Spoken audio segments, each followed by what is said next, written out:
देखो इसका ना एक ये कहीं पे मतलब कुछ लोग बताते हैं साधु जन कि ऐसा इसलिए होता है कि जैसे जब हम नॉर्मल इंसान के तो लाइफ में जो कर्म है या जैसा वो कर रहा है तो उस चीज के अनुसार, पर कई बार हम देखते हैं जो डिवोटीज हैं और भक्ति भी अच्छे से कर रहे हैं, ठाकुर जी के घर में सेवा पूजा होती है, सब बढ़िया से हो रहा है, पर उनके साथ कभी कभी हम देखते हैं कैसे दुखों का पहाड़ टूट गया है। तो इससे तो अच्छा है कि वो भक्ति करे ही ना, भगवान उनके लिए करके आ रहे हैं, है ना।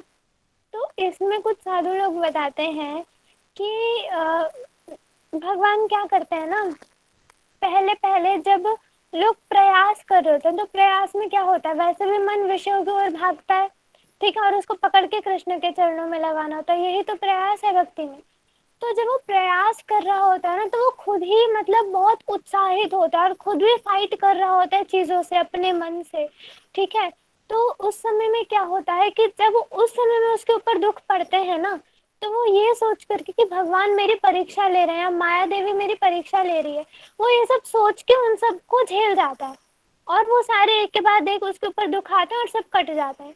फिर उसके बाद में जब वो अच्छे से मतलब भजन में पूरा टिक जाता है, उसके पैर जम जाते हैं, उसके बाद क्या होता है कि फिर तो कृष्ण उसको सब देख ही रहे हैं, उसके लिए सब बेस्ट कर रहे हैं, पर जो उसका अच्छा अच्छा भी किया है ना, फिर वो सारी चीज एक ही बार में खुलती है, फिर उसके सारे दुख खत्म, आराम से शांति से बैठ के फिर वो भजन कर सकता है।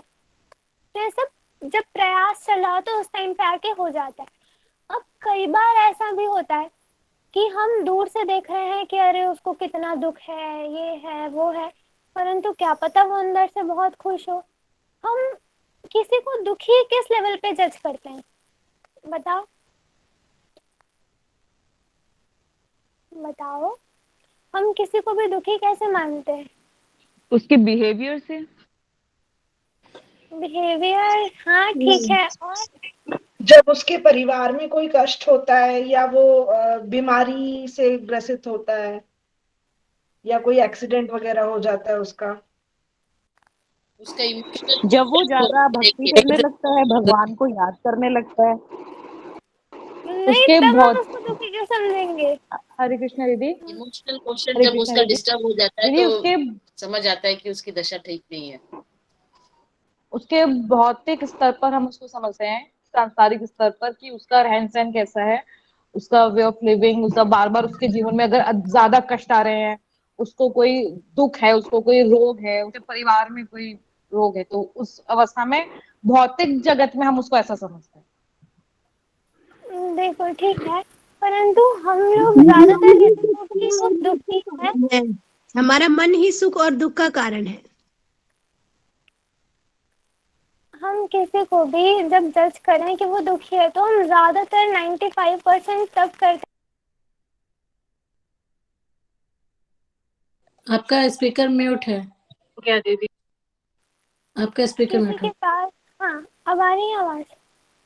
तो हम किसी को भी फाइनेंशियल ओके। लेवल पे जज करते हैं कि उसके पास कितना धन है, क्या है, और मतलब वो कैसे रह पा रहा है, परंतु क्या पता उसके लिए धन कुछ मैटर ना करता हो, वो हमारे लिए हो रहा है। तो हम ना बहुत ज्यादा दुखी दूसरों को देख करके होते हैं कि उसके पास या तो बहुत ज्यादा है, या फिर कभी कोई मन में दूसरों के प्रति बहुत दया होती है, तो अगर हम उसको दुखी देख रहे हैं, भले वो ना भी हो पर हमारी नजरों में वो दुखी है, तो क्या होता है कि हमारे मन में उसका भी दुख जुड़ जाता है, कि फिर हम उसकी भी चिंता करने लगते हैं कि अरे मैं अपने लिए तो कर रहा हूँ पर मुझे उसके लिए भी कुछ करना है सब। तो ठीक है, दया भाव भी ठीक है, पर हमें किसी और के बारे में बहुत ज्यादा भी नहीं सोचना है। अभी हमें अपना कंडीशन भी देखना है कि क्या है, ठीक है। अब देखो इसका एक इसके लिए स्टोरी भी आती है। वो स्टोरी ऐसी है कि भगवान के ना एक बहुत ही प्रेमी भक्त थे। तो वो एक दिन गए ठाकुर जी के पास में और बोले कि ठाकुर जी आप दिन भर ऐसे खड़े खड़े थक नहीं जाते हो। तो ठाकुर जी ने कहा कि नहीं मैं तो नहीं थकता हूँ। कहते नहीं फिर भी मतलब हम तो सुबह मतलब दिन भर काम भी करते हैं तो रात को तो जाके सो जाते हैं, पर आप तो रात को भी खड़े रहते हो, दिन में भी खड़े रहते हो, आपके भी तो पैर में दर्द होता होगा। एक दिन आप छुट्टी पे चले जाओ, आपकी जगह पे मैं आ जाता हूँ। तो ठाकुर जी ने कहा कि नहीं तुम तो कुछ कर नहीं पाओगे, ऐसे मेरी जगह पे तो तुम रह नहीं पाओगे। तो कहते हैं अरे आपको करना क्या होता है, आप तो बस एक खड़े ही रहते हो ना, जाओ जाके सो जाओ, मैं खड़ा हो जाऊंगा आपकी जगह पे। फिर जब वो बहुत जिद किया तो ठाकुर जी ने कहा ठीक है भैया। अगले दिन ठाकुर जी चले गए छुट्टी पे और वो आ गए ठाकुर जी की जगह पे। फिर क्या हुआ कि उसके बाद एक आया बहुत ही धनी व्यक्ति, वो आया ठाकुर जी के पास में और मतलब वो कुछ, अब उसके पास इतना धन है तो ठाकुर जी को ऐसे डोनेशन के लिए, ठाकुर जी के लिए कुछ दान पात्र में डाल रहा था। अब क्या हुआ, वो वहीं पे अपना वॉलेट भूल गया और वो चला गया, और वो था कोई मंत्री वगैरह। फिर क्या हुआ, उसके बाद आया एक बहुत गरीब व्यक्ति, उसके पास खाने पीने को कुछ नहीं था और वो भी मतलब ठाकुर जी में उसकी श्रद्धा थी।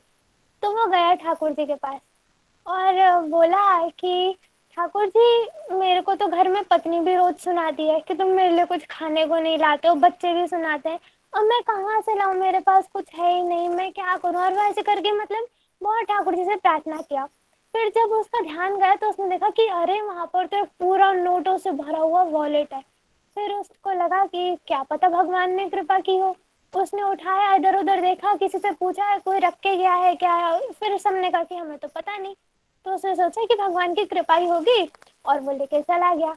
अब वो जो वहां पे हमारे नकली ठाकुर जी थे, वो सोच रहे हैं यार ये हो क्या रहा है, पर वो उसको याद आया कि ठाकुर ने तो कहा था कि तुम चुपचाप खड़े रहना और कुछ करना मत, बस देखते रहना क्या चल रहा है। तो फिर वो चुपचाप ही खड़ा रहा। फिर आया एक ठाकुर जी का भक्त जो कि मतलब शिप चलाने का काम करता था और उसको उस दिन जाना था यात्रा पे। तो वो ठाकुर जी के पास आया और ठाकुर जी से प्रार्थना करने लगा कि ठाकुर जी, आज मैं जा रहा हूँ यात्रा पे, कृपा करना सब कुछ ठीक ठाक हो और मैं सेफ वापस आ जाऊँ, मेरा सब कुछ सक्सेसफुल रहे। और ऐसे करके वो ठाकुर जी से प्रार्थना कर रहा था। उतनी देर में वो जो मंत्री था वो अपना वॉलेट ढूंढ रहा है कि कहाँ गया कहाँ गया। फिर वो पुलिस को लेकर के आया और मंदिर में उस टाइम पे बस एक वही डिवोटी खड़ा था जो कि ठाकुर जी से प्रार्थना कर रहा था। तो फिर उसने कह दिया कि भाई ये तो इसी ने चुराया है। फिर क्या हुआ कि पुलिस तो अब भाई अमीर की ही सुनेगी, जिसके पास बहुत पैसा है धन, और पुलिस को भी आसपास कोई दिख नहीं रहा था। तो पुलिस ने कहा ठीक है, इसको हम लेके चलते हैं। अब जो सामने वो खड़ा है नकली ठाकुर, तो वो तो सोच रहे हैं कि अरे यार इसने तो ऐसा किया नहीं, इसको पुलिस अरेस्ट करके ले जा रही है जेल में, अब मैं क्या करूं, और ये तो मतलब भगवान का भक्त भी है, तो इसके साथ तो बहुत अन्याय हो रहा है, इसका प्रमोशन रह जाएगा और इसका आगे का चीजें भी रह जाएंगी। तो क्या हुआ कि जब उसे देखा नहीं गया और पुलिस बहुत जबरदस्ती करके खींच के उसको लेके जा रही थी, तो वो चिल्ला पड़ा, बोला कि नहीं नहीं ऐसा नहीं है, मैंने देखा था कि एक गरीब व्यक्ति आया था वो लेकर के गया, ये नहीं लेके गया। तो फिर पुलिस भी मतलब थोड़ी तो शॉक्ड हुई कि ये कैसे बोल दिए। फिर उसने सारी बात बताई तो पुलिस ने कहा चलो ठीक है, हम मान लेते हैं, और पुलिस ने उसको छोड़ दिया। उसके बाद क्या हुआ, जब वो रात को गया ठाकुर जी के पास कि भाई तुम जाओ अपनी जगह पे वापस, तो ठाकुर जी ने कहा कि कैसा रहा तुम्हारे दिन। कहता अरे पूछो मत, बहुत हेक्टिक था। तो ठाकुर जी ने कहा कि अरे हेक्टिक क्यों था, तुम्हें तो कुछ करना ही नहीं था, खड़े ही तो रहना था, तो तुम्हारे लिए क्या दिक्कत थी। कहता है अरे नहीं नहीं ऐसा ऐसा हुआ, उसने सारी बात बताई। तो ठाकुर जी ने कहा तुमने कुछ किया तो नहीं। तो उसने कहा कि अरे मैं कैसे ना करता, गलत हो रहा था तो मैं बोल पड़ा। तब ठाकुर जी बोले कि अरे तुमने ये क्या कर दिया, ऐसा नहीं करना था, वो सब तो मैंने प्लान करके रखा था। तो उसने कहा कि क्यों, आपने इसमें क्या प्लान किया था, उसके साथ तो गलत हो रहा था। तो ठाकुर जी ने कहा कि नहीं, आज वो जो जहाज लेके जाने वाला था आज वो डूबने वाला है, तो मैं उसकी रक्षा कर रहा था। वो 2 दिन जेल में रहता तो उसके प्राण बच जाते, उसको कुछ हानि ना होती। तो ऐसे करके ठाकुर जी ने जब कहा तो उसने कहा कि अरे ये क्या हो गया, ये तो फिर मैंने बहुत बड़ी गलती कर दी।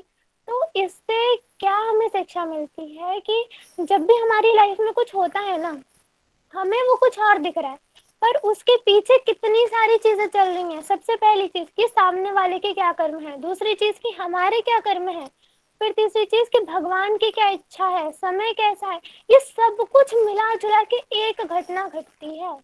अब अगर हम इसमें बहुत छोटे लेवल पर ही अगर कुछ चीजें सोचे तब तो हम दुखी रहेंगे कि हमारे पास ये नहीं है इसलिए हम दुखी हैं, हमारे पास ये नहीं है इसलिए हम दुखी हैं।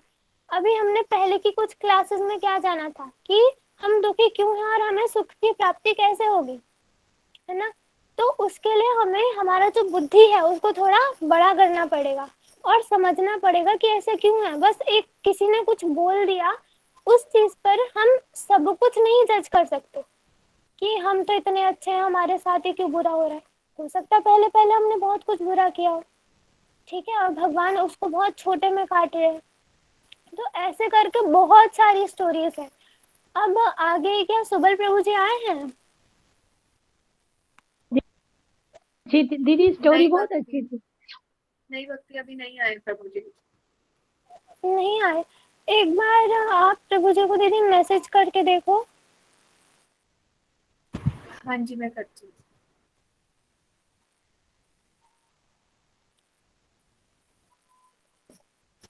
अब आपको थोड़ा बहुत ओवरव्यू मिल चुका है कि आज का क्या टॉपिक है। बाकी आगे प्रभु जी कंटिन्यू करेंगे। बाकी किसी को कुछ कहना है तो म्यूट कर लीजिए।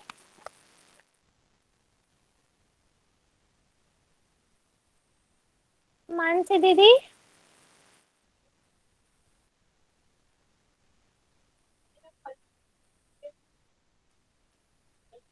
हरे कृष्णा।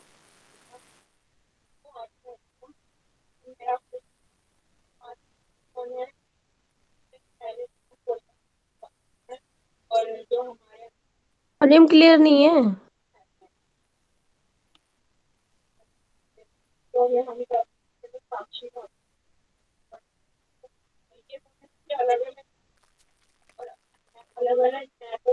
दीदी कुछ प्रश्न है मानसी दीदी आपका, तो आप लिख के भेज दो, आपकी आवाज क्लियर नहीं है।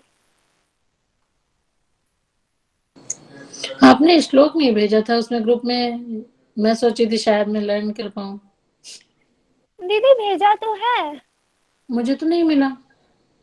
आपको मैंने अलग से किसी ने ज्वाइन भेजा किया। है।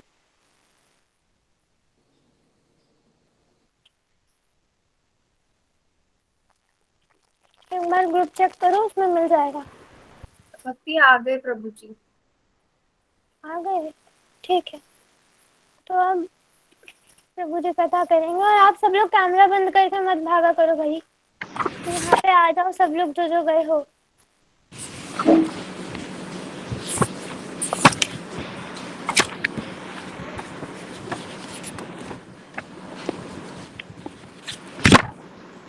हरे कृष्णा। हरे कृष्णा प्रभु जी। हरे कृष्णा जी प्रभु जी। हरे कृष्णा जी। आप सब हरे लोगों को हरे मेरा दंडवत प्रणाम। हरे कृष्णा दंडवत प्रणाम। आपको प्रणाम। हरे कृष्णा। हरे कृष्णा प्रभु हरे जी कृष्णा, दंडवत प्रणाम। हरे कृष्णा हरे कृष्णा प्रभु जी दंडवत प्रणाम। हरे कृष्णा कृष्णा प्रभु जी दंडवत प्रणाम। दंडवत प्रणाम, दंडवत प्रणाम। कृष्णा प्रभु जी दंडवत प्रणाम। जी आप सभी लोगों को हमारा हरे दंडवत कृष्ण प्रणाम। प्रभु जी दंडवत प्रणाम। जी देखिए, आज का जो टॉपिक है हमारा वो बहुत बहुत इम्पोर्टेंट टॉपिक है। उसको हम थोड़ी देर के लिए फोकस होके उसको समझने का प्रयास करेंगे। आप सब लोग अगर म्यूट कर लें अपना अपना अपना साइड से, then we can start today's class.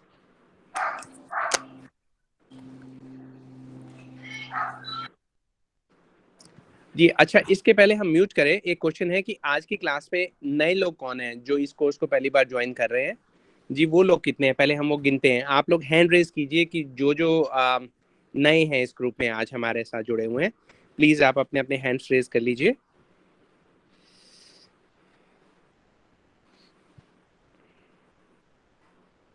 Ji excellent.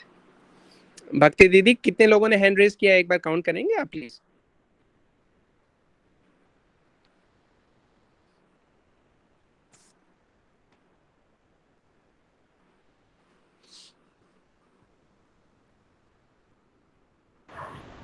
Eight प्रभु जी। 8 लोगों ने किया है। जी 8 लोग नए हैं, बाकी सब पुराने हैं। हाँ जी चलिए, देखिए ये बहुत एक सौभाग्य की बात है। आप सब लोगों को हम बधाई भी देना चाहेंगे। आप साधुवाद है आप लोगों का कि इस संसार में जब आप सब लोगों के करने के लिए इतनी सारी चीज़ें हैं, आज आप बैठकर भगवान के बारे में थोड़ा जानना चाह रहे हैं। और देखिए भगवान की आप पे कोई ना कोई कृपा हुई होगी, क्योंकि आज का जो विषय है वो जानने के बाद आप ये कह सकते हैं कि लाइफ का पर्सपेक्टिव ही चेंज हो जाता है। बहुत लोगों का चेंज हुआ है, बहुत। तो कुछ ऐसी प्रार्थना हमारी श्रीला गुरुदेव से आप लोगों के लिए भी है, अपने गुरुवर्ग से, कि आप भी इस आज जो डिस्कशन हो उससे लाभान्वित हो, उसको हम थोड़ी देर के बाद इंटरेक्टिव कर देंगे, ये समझने के लिए, क्योंकि देखिए जब नए लोग होते हैं तो हमारा जो ध्येय है, हमारा जो ऑब्जेक्टिव है, फोकस है, उन लोगों पर ज़्यादा होना चाहिए, और ये पता करने के लिए कि वो क्या सुनना चाहते हैं या ऐसा क्या कहा जाए जो उनके लिए रेलेवेंट बने। हम लोग डिपेंडेंट हैं उन लोगों पर कि वो अपने प्रश्नों के थ्रू हमें गाइड करें कि हम किस प्रकार से ऐसा क्या कहें जो उनके इस विषय के ज़्यादा उनको समीप लेके आ सके, इस विषय के करीब लेके आ सके। जी, वो सब हम शुरू करेंगे, लेकिन वो करने से पहले जो सबसे ज़रूरी काम है वो हम करते हैं, अपने गुरुवर को याद करते हैं, उनके चरणों में हम अपना दंडवत प्रणाम ज्ञापन करते हैं। उसके बाद हम आज क्लास शुरू करेंगे। जी। गुरुवे गौरचंद्राय राधिकाय तदालय कृष्णाय कृष्णा भक्ताय तद्भक्ताय नमो नमः। अज्ञानतिमिरन्दस्य ज्ञानञ्जनशलाकया चक्षुरुन्मिलितं येन तस्मै श्रीगुरुवे नमः। नमो विष्णुपदाय राधिकाय प्रियात्मने श्रीमद्भक्तिवेदान्त नारायणीति नामिने। नमो विष्णुपदाय कृष्णप्रस्थाय भूतले श्रीमते भक्तिवेदान्त स्वामीति नामिने। वाञ्छकल्पतरुभ्यश्च कृपा सिन्धुभ्येव च पतितनाथ पावनेभ्यो वैष्णवेभ्यो नमो नमः। नमो महावदन्याय कृष्ण प्रेम प्रदायते कृष्णाय कृष्ण चैतन्य नामने गौरातुषे नमः। हे कृष्ण करुणा सिंधु दीनबंधु जगतपते गोपेशा गोपिका कांत राधा कांत नमस्तुते। तप्त कंचन गौरंगी राधे वृंदावनेश्वरी वृषभानुसुते देवी प्रणमामि हरिप्रिये। जय श्री कृष्ण चैतन्य प्रभु नित्यानंद श्री अद्वैत गदाधर श्रीवासादि गौर भक्त वृंद। हरे कृष्ण कृष्ण कृष्ण हरे हरे, हरे राम राम राम हरे हरे। जी, सर्वप्रथम मैं अपने दीक्षा गुरु नित्य लीला प्रविष्टा श्री श्रीमद् भक्ति वेदांता नारायण गोस्वामी महाराज जी के चरण कमलों में अनंत कोटि दंडवत प्रणाम ज्ञापन करता हूँ। उसके बाद मैं अपने शिक्षा गुरु नित्य लीला प्रविष्टा श्री श्रीमद् भक्ति वेदांता स्वामी महाराज श्रीला प्रभुपाद के चरणों में अनंत कोटि दंडवत प्रणाम ज्ञापन करता हूँ और उनकी अहेतु की कृपा की वांछा करता हूँ। जी, यहाँ पर उपस्थित सब वैष्णव वैष्णवी सबको यथा योग्य प्रणाम स्वीकार हो। जी, आज मेरी ऐसी आशा है कि आप लोग आशीर्वाद देंगे। आप लोगों के आशीर्वाद के बल पर हम गुरु जी की कुछ सेवा का हम कोशिश कर पाएंगे। 1 मिनट दीजिए जरा।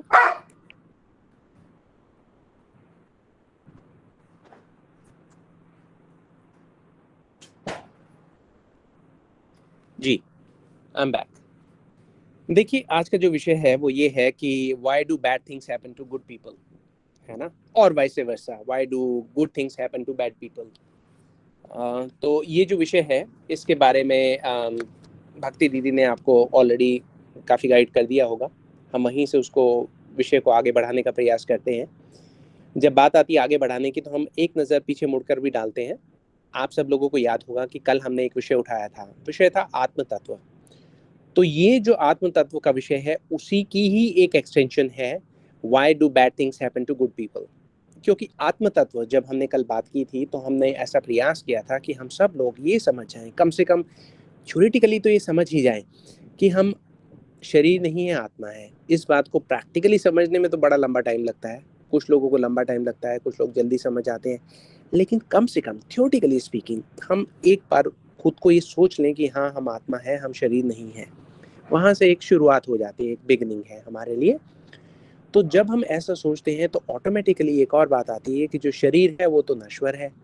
इसका मतलब ये है कि आत्मा एक शरीर के बाद दूसरा शरीर, दूसरे के बाद तीसरा, तीसरे के बाद चौथा, शरीर शरीर शरीर शरीर, एक शरीर से दूसरे शरीर में प्रवेश करती चली जा रही है। अब यहाँ पर एक बहुत ही एक सहज प्रश्न उभर कर ऊपर आता है, हम उसे इग्नोर नहीं कर सकते कि एक शरीर से दूसरा शरीर, ये तो हमने सुन लिया, समझ भी लिया, लेकिन दूसरा शरीर कैसा शरीर, वो क्या ऐसी वस्तु है जो ये निर्धारित करती है, वो कौन से फैक्टर्स हैं जिसके बेसिस पे डिसाइड किया जाता है कि हमें दूसरा शरीर मिलेगा तो कौन सा शरीर मिलेगा, और जो शरीर मिलेगा वो शरीर किस जगह पर होगा, कौन से देश पर होगा, कौन से काल में होगा, कौन सी परिस्थितियों में होगा, हमारा परिवार कैसा होगा, हमारे दोस्त कैसे होंगे, हमारा जो जिस नगर में हम रहते हैं वो कैसा होगा, जिस देश में हम रहते हैं वहाँ की सरकार कैसी होगी। ये सब सारी चीजें कौन निर्धारित कौन करता है। जब हम इस बात पे आते हैं कि भाई ठीक, हम आत्मा है, शरीर में जाते हैं, एक शरीर से दूसरे शरीर, अब हमने ये भी समझ लिया कि कुछ ना कुछ फैक्टर्स तो हैं जो ये डिसाइड करते हैं कि अगला शरीर हमें मिलेगा तो क्या मिलेगा, कैसा मिलेगा, और उस शरीर में हम क्या क्या भोगेंगे, सुख भी और दुख भी। सुख और दुख के बारे में कल हमने बहुत ब्रीफली बात की थी, क्योंकि देखिए ये जो कोर्स है ये एक ट्रेलर के जैसा है, इसलिए हम ब्रीफ में बातें कर रहे हैं जी। कल हमने बात की थी सुखे दुखे समावृता, लाभा लाभा जया जयो। तो हमें भी कुछ ना कुछ ऐसे ही फिलॉसफी बनानी पड़ेगी, समझनी पड़ेगी, जिससे हम इस जीवन में हमारा जो लक्ष्य है उस पर फोकस कर सकें। क्योंकि जीवन में आने वाले सुख और दुख, लाभ और हानि, है ना, ये सब के सब आते हैं हमारे जीवन से हमारा जो फोकस है वो हटाने के लिए। जब तक हमें ये पता है कि इस जीवन का लक्ष्य क्या है, इस जीवन का लक्ष्य ये है कि जब से हमें ये शरीर मिला है, जब से हमें ये समझ मिली है, जब से हम बुद्धि का उपयोग कर रहे हैं, कल हमने बात की थी सूक्ष्म शरीर की, तो उसी को हम थोड़ा सा यहाँ पे रेफरेंस दे रहे हैं कि मन, बुद्धि और अहंकार, चित्त, ये जो चीज़ें हैं इनमें हमारे सबसे काम की जो है बुद्धि। इसलिए हमें बुद्धि को बहुत शार्प रखना पड़ेगा। शार्प रखने के लिए हमें बुद्धि को ऐसे साधनों के द्वारा उसको संबल प्रदान करना होगा, जिससे हर परिस्थिति में हमारी बुद्धि हमारे लिए, हमारे आध्यात्मिक जीवन के लिए भी एक सही निर्णय ले सके। क्योंकि हमारा जीवन मोर और लेस हम क्या निर्णय लेते हैं किस किस परिस्थिति में, उसके ऊपर ही डिपेंड करता है, उस पर बहुत हद तक निर्भर करता है। ठीक है, तो अब जब हमने ये भी समझ लिया कि कुछ ना कुछ फैक्टर्स तो है जो ये डिसाइड करते हैं, तो फिर अगली चीज़ आती है कि वो फैक्टर्स कौन कौन से हैं और कैसे समझे जाएं। अब जब समझने की बारी आती है तो वहाँ पे तो हम लोग तो हाथ ही उठा देते हैं। हाथ उठाने का मतलब ये है कि सरेंडर, समझ नहीं सकते। क्यों नहीं समझ सकते? भगवान ने हमारी बहुत हेल्प की है, भगवान बहुत करुणामयी है, बहुत दयालु है, इसलिए भगवान ने भगवत गीता में बता दिया। अगर मुझे ठीक ठीक याद है तो शायद 4था अध्याय होगा, 16 या 17वां श्लोक संख्या होनी चाहिए, उसमें भगवान कहते हैं गहना कर्माणि गति। तो इसका मतलब ये है कि कर्म किस प्रकार से आगे बढ़ते हैं, कर्म ही वो फैक्टर्स हैं जो ये डिसाइड करते हैं कि हमारा अगला जन्म कैसा होगा, कहाँ होगा, है ना। तो ये जो कर्म है ये किस हिसाब से आगे बढ़ते हैं, किस हिसाब से कार्य करते हैं, ये समझना बहुत बहुत गहन है, बहुत कॉम्प्लेक्स है, हम इसे नहीं समझ सकते। लेकिन अब अगला प्रश्न आता है कि अगर हम इसे समझ ही नहीं सकते तो फिर हम आज यहाँ पे बात क्यों कर रहे हैं। आज हम यहाँ पे ये समझने के लिए बात कर रहे हैं कि कर्म है, कि कर्म एक नियम के अंतर्गत कार्य करते हैं। हम उनको पूरा नहीं समझ सकते, लेकिन कम से कम हम ये समझ के ये पता लगा सकते हैं कि हम सबके साथ जो भी हो रहा है वो फेयर हो रहा है, वो न्याय हो रहा है। जैसे बहुत बार लोग कह रहे हैं कि I don't get what I deserve. हम देखिए ऑस्ट्रेलिया में रहते हैं तो बहुत बार सुनने को आता है पीपल से ओ यू डिजर्व बेटर, है ना। छोटे छोटे बच्चों के मुंह से आजकल ये सुनने को मिलता है दैट्स नॉट फेयर। फेयर का मतलब है उनको कुछ और मिलना चाहिए था, उनके साथ जो हुआ वो ठीक नहीं हुआ, न्याय नहीं मिला, अन्याय हो गया, लगता है ऐसा। तो जब हम ये समझ जाएंगे कि किसी के साथ भी प्रकृति के नियम जो है वो किसी के साथ कभी भी अन्याय नहीं करते हैं, तो इस जीवन को देखने का हमारा जो पर्सपेक्टिव है वो बिल्कुल चेंज हो जाएगा। क्योंकि बहुत बार हम ऐसे ऐसे हालातों में फंसे होते हैं जहां हमें समझ में नहीं आता कि भाई हम क्या करें, हम क्या निर्णय लें, और कई बार जानते हुए कि जो हम कर रहे हैं वो गलत है फिर भी हम उसे सही में कन्वर्ट नहीं कर पाते। ऐसा क्यों होता है? क्या हम गलत हैं? हमें जो नेचर मिली है वो गलत मिल गई, किसी और को मिलनी चाहिए थी, गलती से हमारे भाग्य में आ गई। हम तो बड़े क्या नाम है, आप ही समझिए कि न्याय संगत और बहुत सुशील किस्म के व्यक्ति हैं, और फिर ये बुरे विचार हमारे मन में कहाँ से आ रहे हैं? बहुत बार हम ऐसा सोचते हैं। लेकिन जब हम ये समझ जाएंगे कि कर्म के जो नियम है वो किस प्रकार से काम करते हैं और वो कभी भी कुछ भी गलत नहीं करते, अगर हमें समझ में नहीं भी आ रहा तो ये हमारी कमी हो सकती है, लेकिन जो कर्म है वो कभी गलत नहीं हो सकते, तो हमारा देखने का एक नज़रिया चेंज हो जाएगा, है ना। कर्म को जहाँ तक देखिए, अगर आप लोग ये कोर्स ज्वाइन करेंगे आगे जाकर तो उसमें आपको कर्म के बारे में बहुत कुछ बताया जाएगा, क्योंकि कर्म एक ऐसी वस्तु है जिसको हम एक बार कंट्रोल कर लें, बुद्धि के द्वारा एक बार कंट्रोल कर लें, तो हम इतनी चीजें एक किस्म से हम अपने पूरे जीवन को पलट कर रख सकते हैं। इसका देखिए एक एग्जांपल देते हैं, हम भगवत गीता से ही बात कर रहे हैं। भगवत गीता में भगवान ये कहते हैं, सर्वधर्मान् परित्यज्य माम एकम शरणं व्रज अहम त्वं सर्व पापेभ्यो मोक्षयामि मा शुचा। तो जब कर्मों की हम बात करते हैं तो इस श्लोक के लाइट में, इस श्लोक के प्रकाश में अगर हम अपने कर्मों पर निगाह डालें तो हमें ऐसा लगता है अरे इतने कर्म कर डाले भाई हमने, है ना। देखिए एक चीज होती है, उसे कहते हैं संचित कर्मों का पहाड़। बहुत बड़ा पहाड़ है, बहुत बड़ा।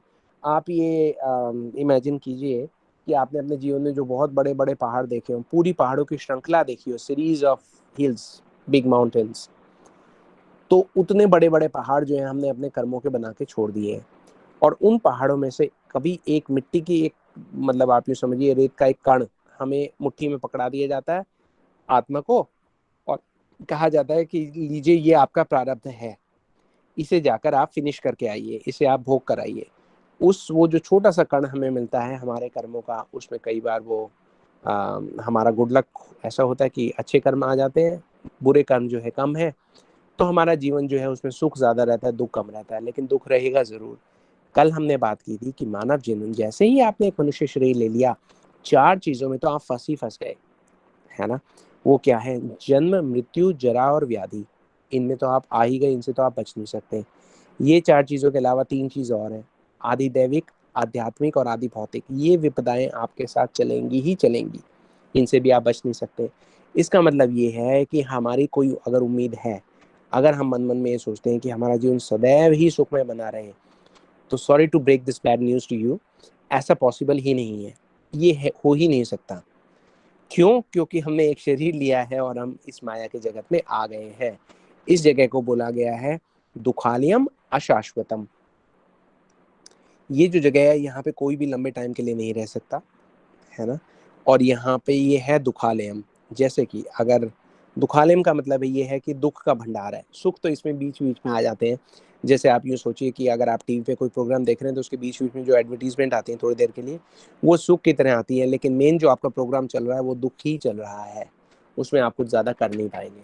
कई बार अगर अच्छे कर्म आपके प्रारब्ध में आ गए तो थोड़ा सा एडवर्टीजमेंट लंबी चल जाती है और आप खुश हो जाते हैं, है ना। लेकिन हम उस दुख से बच नहीं सकते। अब जब हमने बात कर ली सुख की, दुख की, कर्म की, हम एक बहुत ऊपर से, we are just skimming through this at the moment. लेकिन अब अगली बात ये आए कि जब हमने ये भी बात कर ली सुख की, दुख की, कर्म की, तो हम ये समझें कि भाई हमारे जीवन में अगर दुख ज्यादा आता है तो कोई कारण है क्या कि दुख ज्यादा आता है? कुछ ना कुछ तो कारण होगा कि इस संसार को ऐसा डिजाइन किया गया है कि दुख ज्यादा आया है। तो वहां पे हमें, जब हम शास्त्रों की शरण लेते हैं, तो हमें एक बात का और पता लगता है, वो ये पता लगता है कि दुख ज्यादा इसलिए आता है ताकि हम समझना शुरू करें अपने जीवन को कि हम दुखी क्यों हैं। जैसे ही ये प्रश्न हमारे दिमाग में आया कि हम दुखी क्यों हैं, which is the topic for the day, why do bad things happen to good people, हमारे जीवन में दुख क्यों आता है। जब ये प्रश्न हमारे मन में आता है और हम उस प्रश्न का उत्तर ढूंढने के लिए निकलते हैं और अपने शास्त्रों की शरण लेते हैं, तो याद रखिए ये वो दिन है जिस दिन हमारा जीवन पूरी तरीके से बदल सकता है। अब वो बदलेगा या नहीं बदलेगा, ये हम सबके ऊपर निर्भर करता है, लेकिन बदलने का पोटेंशियल पूरा पूरा है। ठीक है जी। देखिए अब कर्मों की बात की, ठीक है। अब कर्मों की बात की तो उसको समझाने के लिए जी सोचने दीजिए। मैं सोच रहा हूँ कि आपको कोई कहानी बताई जाए जिससे आपको ये समझ में आ जाए कि जो कर्म के बंधन है वो हमें किस प्रकार से पकड़ रहे हैं। जी एक बहुत मेरी एक फेवरेट स्टोरी है, वो हम वहाँ से शुरू करते हैं, क्योंकि पहले तो हम ये पता करें कि जो कर्म के बंधन है, हमने बात की पहले कर्म के नियम की और अब हम बात कर रहे हैं बंधन की।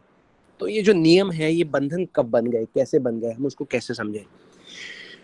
तो देखिए एक पॉपुलर बिलीफ है आज की जनरेशन में, और कुछ हद तक समाज में हर समय ये देखा गया है कि लोग ये कहते हैं कि हम स्वतंत्र हैं, है ना, जबकि हम स्वतंत्र नहीं है, हम परतंत्र हैं।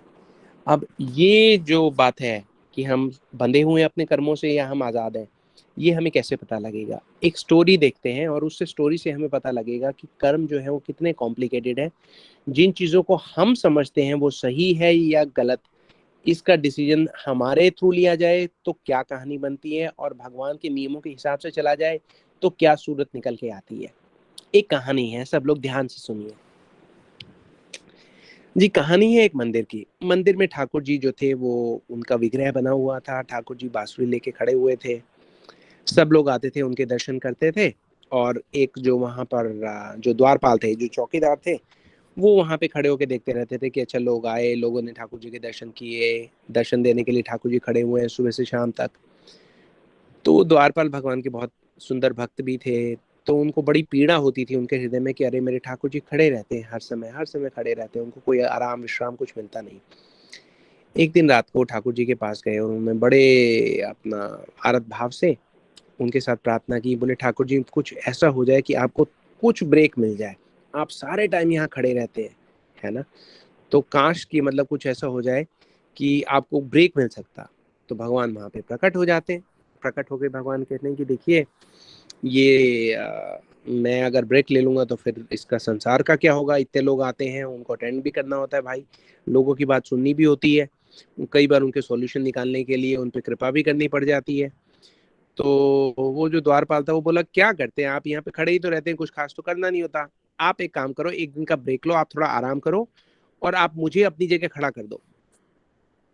भगवान ने कहा नहीं नहीं बहुत गड़बड़ हो जाएगी। तो द्वारपाल ने कहा अरे प्रभु कुछ गड़बड़ नहीं होगी, मैं यहाँ पे हूँ, मैं सब संभाल लूंगा, मैं तो सालों से देख रहा हूँ आप क्या करते हो, बस वैसे ही तो करना है, वो तो बिल्कुल सिंपल काम है, आपकी पोजीशन में कुछ करने को रखा ही क्या है, आप निश्चिंत होके जाइए।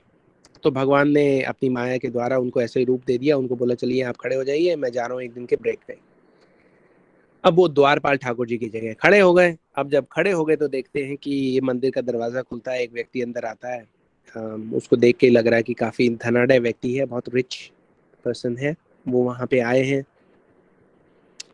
और जी वो मतलब उनको ऐसा लग रहा है कि सोने चांदी के, तो उन्होंने इतनी चेन पहनी हुई है, अंगूठियां हीरे की पहनी हुई है, वो बैठते हैं तो उनकी जेब से नोटों का बंडल नीचे गिर जाता है ना, उसमें कम से कम 10-20 लाख का बंडल होगा, 2000 के नोट वहां पे गिर गए। उन्होंने उस तरफ देखा भी नहीं, ठाकुर जी को उन्होंने सर झुकाया, थोड़ी देर बैठे रहे, बोले मैं बहुत दुखी हूँ, अपना दुखड़ा गाते गए, बोले संसार में कोई नहीं, परिवार वाले स्वार्थी हैं, ये है वो है, सब बोल बाल के वहां से चले गए। लेकिन उनका जो नोटों का बंडल वहां पे गिर गया था उसकी तरफ उनका ध्यान नहीं गया।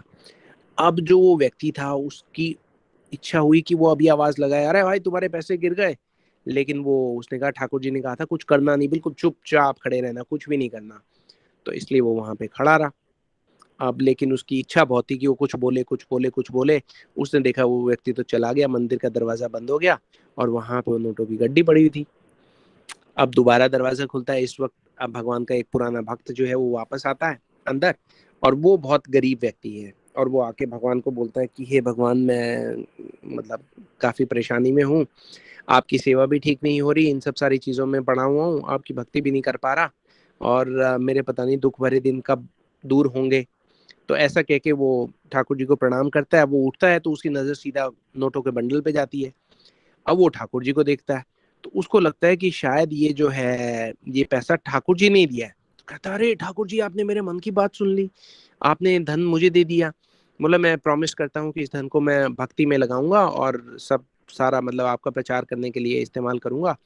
और वो उस धन को अपना जानकर वहां से लेके चला जाता है। अब जो वो व्यक्ति है उसके मन में इच्छा आती है कि वो बोले, वो ये कहे नहीं नहीं ये मैंने नहीं दिया, ये तो दूसरे आदमी का गिर गया है, वापस करो वापस करो, लेकिन वो बोल नहीं पाता क्योंकि ठाकुर जी ने कहा है कि आपको कुछ बोलना नहीं है। अब वो बड़ा पशुपेश में आ जाता है, बड़ा उलझन में पड़ जाता है, वो कहता है कुछ करूं ना करूं, क्या करूं कैसे करूं। अब इतने में दरवाजा खुलता है और अंदर एक पायलट आता है। अब वो पायलट जो है वो भी भगवान का भक्त है। अब वो पायलट आके कहता है कि हे ठाकुर जी मैं आपके दर्शन करने आया हूँ, क्योंकि मैं अब फ्लाइट पे जा रहा हूँ और वापसी में मुझे 15 दिन लग जाएंगे, तो पता नहीं आपके दर्शन कब मुझे करने को मिलेंगे कब नहीं करने को मिलेंगे, इसलिए मैं यहाँ पे आ गया हूँ आपसे आशीर्वाद लेने के लिए। तो आप मुझे आशीर्वाद दीजिए ताकि मैं जाऊँ और मेरी यात्रा जो है वो सफल हो, वापस आके मैं आपके दोबारा दर्शन कर सकूँ। तो अब जब ये बात हो जाती है तो इतने में क्या होता है, मंदिर का दरवाजा दोबारा खुलता है। अभी पायलट वहां पे खड़ा हुआ है, प्रार्थना उसकी पूरी नहीं हुई है, और पीछे से वो जो रिच मैन जो धनाढ़ व्यक्ति है वो पुलिस लेके वहां पे मंदिर में आ गया और वो कहता है कि यहीं कहीं पे मेरे पैसे गिरे थे। तो बड़ा शोर मचाने लगता है। तो उन्होंने वो देखते हैं कि पायलट जो है वो ये वहीं पे है, तो कहते हैं कि इसी ने जरूर मेरे पैसे चुराए होंगे, इसको पकड़ लो।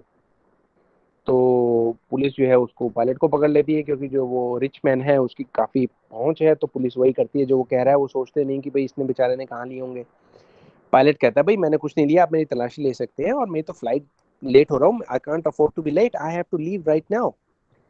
तो वो बोलते हैं कि नहीं नहीं, आपको कहीं नहीं जाने दिया जाएगा, आपको सीधा हम पुलिस में स्टेशन में लेके जाएंगे, आपके ऊपर मुकदमा करेंगे। वो बेचारा बोलता रहता है, कोई उसकी बात सुनता नहीं है। तो अब जो है उस द्वारपाल से रहा नहीं जाता, अब वो बोल पड़ता है। वो बोलता है कि सुनो सुनो सुनो। सब लोग सोचते हैं कहाँ से आवाज आ रही है, मंदिर में है तो भगवान की आवाज लग रही है। वो उनको पूरी बात बता देते हैं, और वो ये कहते हैं कि इस प्रकार से वो गरीब व्यक्ति आया था, वो पैसे ले गया, उसको जाके पकड़ो, इनको छोड़ दो, ये बेकसूर है, इन्होंने कुछ भी चोरी वगैरह नहीं की है। तो सब लोग बड़े इंप्रेस होते हैं, वो कहते हैं अरे भगवान प्रकट हो गए, ऐसा हो गया वैसा हो गया। तो उनकी बात मान लेते हैं, तो चले जाते हैं। वो गरीब आदमी को ढूंढ लेते हैं, उसको पकड़ के जेल में डाल देते हैं। अब जब शाम होती है तो ठाकुर जी दोबारा वापस आते हैं, कहते हैं भाई कैसा गया दिन। तो वो द्वारपाल बोलता है कैसा गया दिन, शुक्र है मैं यहाँ पे था, वरना बहुत गड़बड़ हो जाती। तो ठाकुर जी कहते हैं तुम यहाँ पे थे वरना गड़बड़ हो जाती, कहीं तुमने कुछ किया तो नहीं। बोले अरे मैंने तो आज बड़ा न्याय कर दिया, क्योंकि अगर आप होते तो आप तो चुपचाप बैठे रहते, लेकिन अन्याय देखकर मेरे से रुका नहीं गया, इसलिए मैंने ऐसा ऐसा किया। उन्होंने पूरा वृतांत जो है वो ठाकुर जी को बता दिया। अब जब ठाकुर जी ने ये सब सारा सुना तो उन्होंने अपना सर पकड़ लिया। उन्होंने कहा अरे भाई तुम्हें बोला था कुछ नहीं बोलना, तुमने सब गड़बड़ कर दिया। तो वो व्यक्ति कहते हैं कहाँ गड़बड़ कर दिया, मैं तो सब न्याय किया है। तो कहते हैं इसे न्याय नहीं कहते। तो ठाकुर जी से पूछते हैं वो क्यों। वो ये कहते हैं कि देखो वो जो रिच आदमी आया था, वो जो अमीर व्यक्ति, धनाढ़ा व्यक्ति जो आया था, उसने अपने जीवन में इतना कंजूस मक्खी चूस है, एक भी पुण्य का काम नहीं किया उसने। कल उसकी मृत्यु होनी है, हार्ट अटैक उसको हो जाएगा, है ना। तो कल उसकी जब मृत्यु हो जाएगी तो वो अपने जीवन में एक भी पुण्य कार्य किए बगैर जो है वो मर जाएगा। इसका मतलब अगला जीवन उसका बिल्कुल ही बहुत ही भयानक होने वाला है, कुछ भी अच्छा कार्य उसने नहीं किया। तो आज उसने जो पैसे उसकी जेब से गिर गए थे वो अनजाने में ही सही, लेकिन एक भक्त के काम आने वाले थे। भक्त के काम आते। बोले भक्त कौन है, बोला वो गरीब व्यक्ति। बोला वो गरीब व्यक्ति था, लेकिन जिस दिन वो पैदा हुआ था उसके कुंडली में था कि उसको एक दिन जो है वो कहीं से बड़ी धनराशि प्राप्त होगी। बोले आज वो दिन आ गया था, इसलिए वो उस धनराशि से अपना कष्ट भी दूर करता, ठाकुर जी की सेवा करता। उसकी अचानक जो है जो आर्थिक स्थिति है वो उसमें इतना बदलाव आता, तो लोग इस बारे में यकीन करते कि देखो ठाकुर जी की भक्ति करने से सब दुख दूर हो जाते हैं। भक्तों में प्रचार भी करने वाला था वो इस बात का। तो ये सब सारा मेरी भक्ति के अनुकूल होता, लेकिन तुमने उसको भी रोक दिया और उसको अब तुमने जेल में डाल दिया। अब लोग सोचेंगे देखो भगवान के भक्त क्या करते हैं, चोर हैं कि क्या है।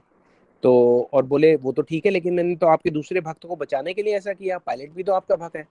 बोले अब तुम पायलट की सुनो, वो जिस फ्लाइट में जा रहा है उस फ्लाइट का आज शाम को क्रैश होके वो फ्लाइट जो है वो सारी के सारे लोग उनकी मृत्यु हो जाएगी। तो बोले मैंने ये अरेंजमेंट इसलिए किया था कि झूठे आरोप में पुलिस उसको पकड़ के तो ले जाएगी, लेकिन उसके बाद वो जब उसकी तलाशी लेगी, उसके घर की तलाशी लेगी, जब सब सारा देखेगी, तो वो कहेंगे कि इनके पास तो है ही नहीं पैसे, तो उनको एक दिन के बाद छोड़ देंगे, लेकिन तब तक उनकी फ्लाइट मिस हो जाएगी, और वो फ्लाइट मिस होने से उनकी मृत्यु नहीं होगी और उनकी रक्षा हो जाएगी। तो अब वो व्यक्ति सर पकड़ के बैठ गया, बोला हे भगवान इतनी योजना करके रखते हो आप, ये तो मैं कभी सपने में सोच भी नहीं सकता। तो देखिए ये है तो एक कहानी, लेकिन आप ये समझिए इस कहानी के माध्यम से हमने ये समझा कि जो कर्मों की गति है वो कितनी कितनी गहन है, कितनी कॉम्प्लेक्स है, हम लोग उसको नहीं समझ सकते, है ना। तो अब एक जन्म में किए हुए कर्म धीरे धीरे आगे आगे चलते हैं। देखिए कर्म भी कई प्रकार के होते हैं, है ना। संचित कर्म होते हैं, कई बार जो चलायमान कर्म भी चलते हैं। अलग अलग कर्म के अलग अलग टाइम फ्रेम होते हैं कि वो किस हिसाब से कैसे चलेगा कैसे नहीं चलेगा। जी एक ऑथर हुए हैं, उनका नाम था हैरोल्ड कुशनर। हैरोल्ड कुशनर जो थे वो एक ज्यू थे, यहूदी लेखक थे। वो एक उनके जो यहूदी चर्च थी उसमें वो पैस्टर थे। वहाँ पे उनका काम था भगवान के बारे में बताना, लेकिन उनके पास एक बेटा हुआ, उनके घर में पैदा हुआ। बेटे को बीमारी हो गई, बीमारी बड़ी भयानक थी। उस बीमारी में वो बच्चा जो है चल बसा। तो हैरोल्ड कुशनर ने एक बुक लिखी। उन्होंने एक बुक लिखी, उसका नाम था why do bad things happen to good people, अच्छे लोगों के साथ बुरा क्यों होता है। तो यहाँ पे हैरोल्ड कुशनर जो है वो 3 जो वो कैरेक्टरिस्टिक्स बता रहे हैं भगवान की, वो ये कहते हैं कि जो 3 हैं, अगर वो तीनों पूरी होती हैं तो भगवान हम मान सकते हैं कि भगवान है। एक तो ये कि जो भगवान है वो सब जगह है और उनको सब पता है, सर्वज्ञ है ना। और दूसरा भगवान जो है वो सर्वशक्तिमान है। और तीसरा भगवान जो है वो बहुत दयालु है। तो बोले कि ये तीनों चीजें जो है अगर हैं तो फिर ऐसा क्यों होता है कि अच्छे लोगों के साथ बुरा हुआ। तो अपनी बुक में वो ये लिखते हैं, ये हो सकता है कि इन 3 चीजों में से केवल 2 ही सही हों। ऐसा हो सकता है कि भगवान सर्वज्ञ हो, वो सब जगह देख रहे हो, जान रहे हो क्या हो रहा है, ठीक है। ऐसा भी हो सकता है कि भगवान जो है सर्वशक्तिमान हो, उनके पास शक्ति है कि वो दुख दूर कर सकते हैं, लेकिन वो दयालु नहीं है, इसलिए हमारा दुख दूर नहीं करते, ठीक। या फिर वो ये कहते हैं कि ऐसा हो सकता है कि भगवान जो है वो दयालु हैं, शक्तिशाली भी हैं, लेकिन सर्वज्ञ नहीं है, उनको पता ही नहीं कि हम लोग प्रॉब्लम में, इसलिए वो हमारा दुख दूर नहीं कर पा रहे। या ऐसा हो सकता है कि वो सर्वज्ञ हैं, दयालु भी हैं, लेकिन उनके पास कोई शक्ति नहीं है जिससे हमारा दुख दूर कर सके। तो बोले तीनों की तीनों चीजें फिट कैसे होंगी, हम कैसे समझे कि तीनों चीज फिट होती हैं। और ये इस कॉन्सेप्ट को कोई भी आम आदमी रिलेट कर सकता है, समझ सकता है। अब इसकी जो हमारे पास जो शास्त्र हैं उनकी ब्यूटी ये है कि हमारे पास ही वो कॉन्सेप्ट है जिसके थ्रू हम ये समझ सकते हैं कि अच्छे लोगों के साथ बुरा क्यों होता है। एक और एग्जाम्पल अब हम समझेंगे, उसके बाद इसको थोड़ा सा गति प्रदान करेंगे आज की कथा को। अब ये एग्जाम्पल है एक गांव का। अगर आप में से कुछ लोग गांव गए हो तो देखो वहां पे कई बार ना अनाज की, गेहूं की एक टंकी बनाते हैं, बहुत ऊंची, बहुत बड़ी, स्टोरेज के जैसे। तो उसमें क्या करते हैं कि हर साल जो भी गेहूं होता है या चावल होता है ऊपर से भर देते हैं, और जब उनको आवश्यकता होती है तो नीचे से टंकी का वो छोटा सा ढक्कन खोल के उसमें से निकाल लेते हैं जितना उनको चावल चाहिए होता है। तो एक बार की बात है कि बहुत सुंदर चावल जो है वो उसकी फसल हुई है, एकदम वाइट चमकता हुआ चावल है, बासमती। और एक बच्चा जो है वो खड़े होके देख रहा है कि जो किसान है वो बड़े बड़े जो बोरे हैं उनमें भर रहा है बहुत सुंदर चावल के दाने, उन बोरों को ऊपर लेके जा रहा है और वहां से टंकी में वो डाल रहा है।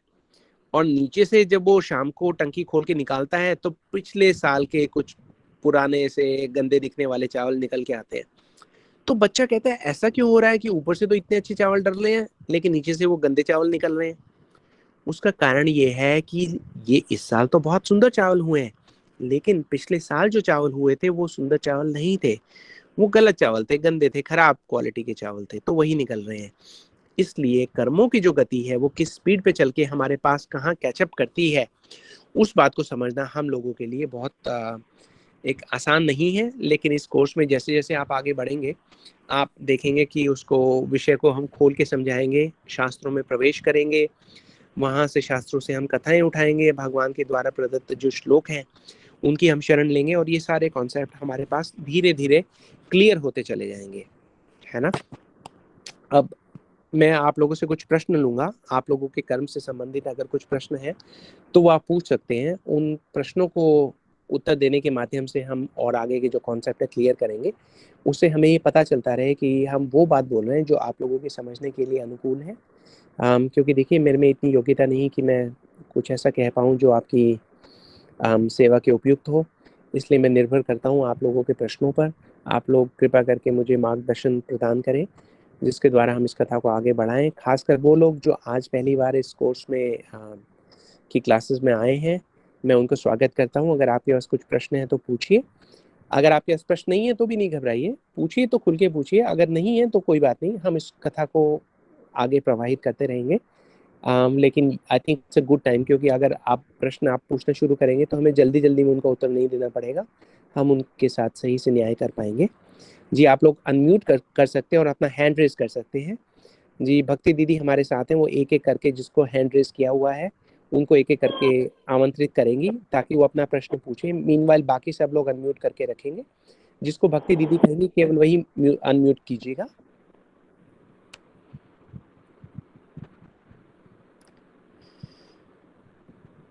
जी हरे कृष्णा, भक्ति दीदी आप हैं हमारे साथ?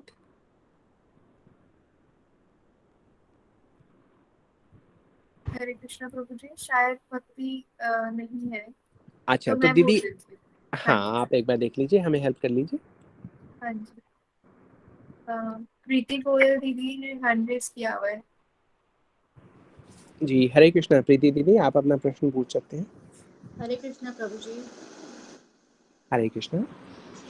प्रभु जी, आज वाले टॉपिक से रिलेटेड क्वेश्चन था जी कि लास्ट 6 मंथ से अनएक्सपेक्टेड मतलब ऐसी चीज़ें हो रही हैं कि मतलब बहुत क्लोज फैमिली में सब जा रहे हैं। पहले मेरी सिस्टर इन लॉ की डेथ हुई, फिर मेरे फादर इन लॉ की डेथ हुई, अभी पहले मेरे एक और सिस्टर इन लॉ इनके हस्बैंड की डेथ हुई और छोटी छोटी एज में हुई। तो वो जो इतना वो तो इतना भगवान को इतना मानते थे, हर महीने वृंदावन जाना, किसी मंदिर में पूजा पाठ पूरा, दान दक्षिणा दे नहीं सकते हो, इतना करने के बाद भी और मतलब कुछ भी नहीं हुआ, बस खाना खाने घर आ रहे थे, रास्ते में चले गए। हार्डली 5 मिनट का रास्ता था घर से। तो यही लगता है कि प्रभु जी इतना करने के बाद भी मतलब क्या लाइफ है, किस तरह से उसको अपने माइंड को सेट करें, थोड़ा सा सेटल होने लगते हैं, फिर कुछ ना कुछ एकदम से इतना बड़ा हुआ है कि मतलब हर चीज़ से ना मतलब मन हट जाता है।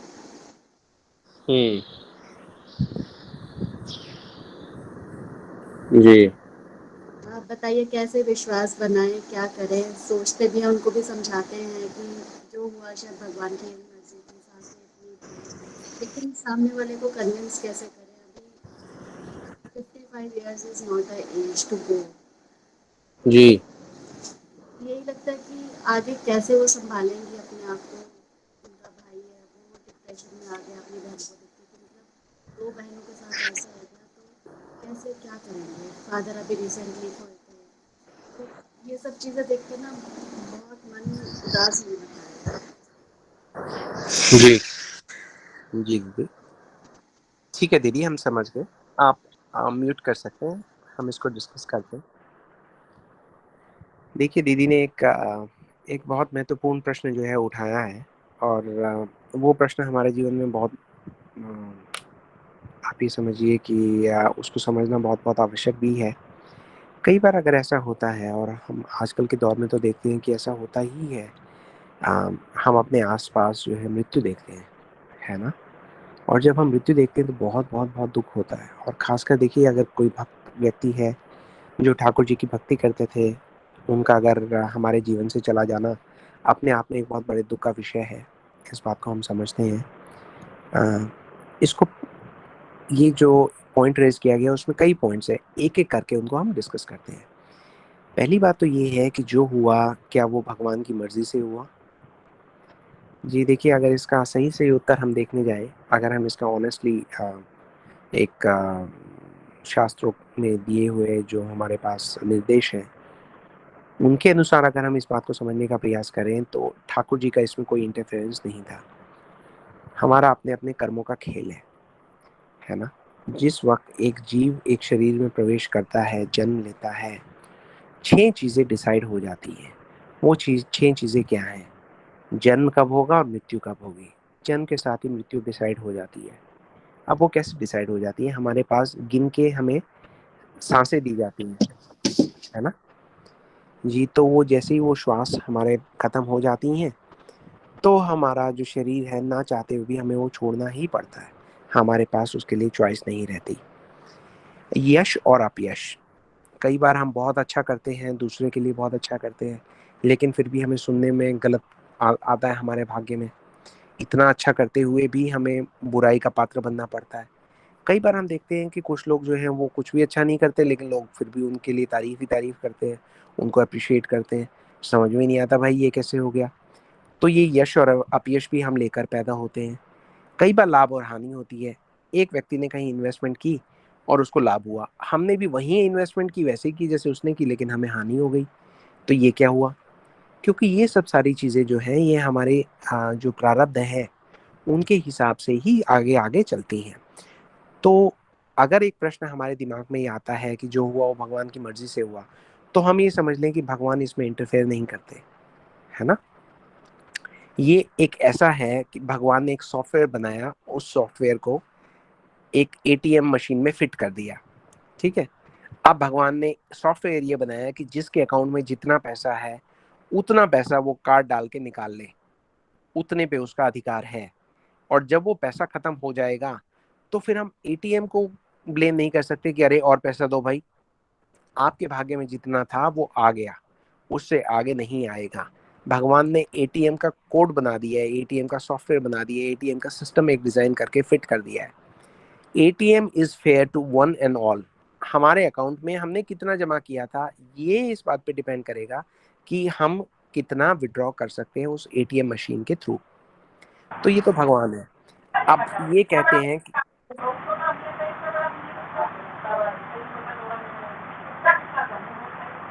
जी आप म्यूट कर लीजिए, थैंक यू जी। आप कहाँ पे थे जी? हम बात कर रहे थे एटीएम की, ठीक है। तो भगवान इसमें इंटरफेयर नहीं करते। अब कई बार हमारे दिमाग में आता है कि एक ऐसी महामारी फैल गई, पेंडेमिक आ गया कि जिसकी वजह से इतने सारे लोग बहुत कम समय में ही चले गए। तो क्या इन सब लोगों के कर्म ऐसे थे कि एक ही साल में इतने सारे लोग जो है वो मृत्यु के को प्राप्त हो जाएंगे, उनको शरीर छोड़ना पड़ेगा? तो ये बात भी हमें कई बार समझने में मुश्किल आती है। अब देखते हैं हम कि रशिया और यूक्रेन की लड़ाई चल रही है, एकदम से एक बम गिरा और एक साथ 1000 लोग मर गए। तो क्या सब लोगों के कर्म ऐसे थे कि उनको सबको एक साथ ही मरना था? तो देखिए, इस बात को समझने के लिए हम बहुत बार एक एग्जाम्पल यूज करते हैं कि अभी 10th का एग्जाम हुआ, तो 10th का एग्जाम हुआ तो 10 लाख स्टूडेंट्स ने एक साथ एग्जाम दिया और उन सब का रिजल्ट जो है वो एक साथ ही डिक्लेयर हुआ। तो अब जिसको ये नहीं पता कि ये पूरे एग्जाम लेने के पीछे एक एग्जामिनिंग मशीनरी है, एग्जाम लिया जाता है, फिर वो पेपर्स को कलेक्ट किया जाता है, उनको ऑर्गेनाइज किया जाता है, फिर उनको डिस्पैच किया जाता है, उनको एग्जामिनर्स तक पहुंचाया जाता है, फिर वो एग्जामिन होते हैं, फिर उनको मार्क्स लगते हैं, फिर वो मार्क्स एंटर होते हैं, फिर वो एंटर होके वो असाइन होते हैं कि किस किस के कितने कितने मार्क्स हैं। उसके बाद एक दिन रिजल्ट जो है वो डिक्लेयर किया जाता है। तो ये बहुत बड़ी मशीनरी है जो बैकग्राउंड में काम करती है। एक आम आदमी, मान लीजिए एक छोटा बच्चा जो ईयर 2 में है, वो जाता है स्कूल और उसको पता लगता है कि 10 लाख स्टूडेंट्स का रिजल्ट जो है वो एक साथ आ गया है। वो कहता है ये कैसे हो सकता है? लेकिन हो सकता है बाकायदा उस रिजल्ट के पीछे एक बहुत बड़ा सिस्टम काम कर रहा है। उसी प्रकार से इस जगत में होने वाले जितने भी कर्मों के नियंत्रण में जितने भी कार्य हो रहे हैं उसके पीछे एक बहुत बड़ा सिस्टम काम कर रहा है। भगवान उस सिस्टम के निर्माता है। भगवान ने एक सिस्टम बनाया है। अब हम उस सिस्टम को ब्लेम नहीं कर सकते। अगर कोई व्यक्ति फेल हुआ है एग्जाम में तो उसके लिए आप सिस्टम को ब्लेम नहीं कर सकते। आपने एग्जाम में क्या लिखा था उस बात को ब्लेम कर सकते हैं। अब जब जन्म और मृत्यु जिस प्रकार से एक व्यक्ति की निश्चित है, उसी प्रकार से उस मृत्यु से होने वाला जो दुख है वो उसके परिवार के जनों के लिए निर्धारित कर दिया गया है कि हाँ, उनको दुख होगा। अपने समीप के, अपने करीब के लोगों की जब मृत्यु होती है तो दुख तो होता ही है ना। तो वो दुख हमारे भाग का है, मृत्यु उनके भाग की थी। ऐसे ही जब हमारी मृत्यु होगी तो किसी न किसी के भाग का दुख भी आएगा।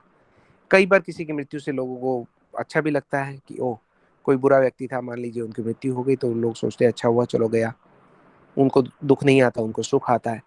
तो सुख दुख जन्म मृत्यु हमारे जो कर्म के नियम है उसमें बंधा हुआ है। जो यहाँ पे आया है उसको तो एक ना एक दिन जाना ही है।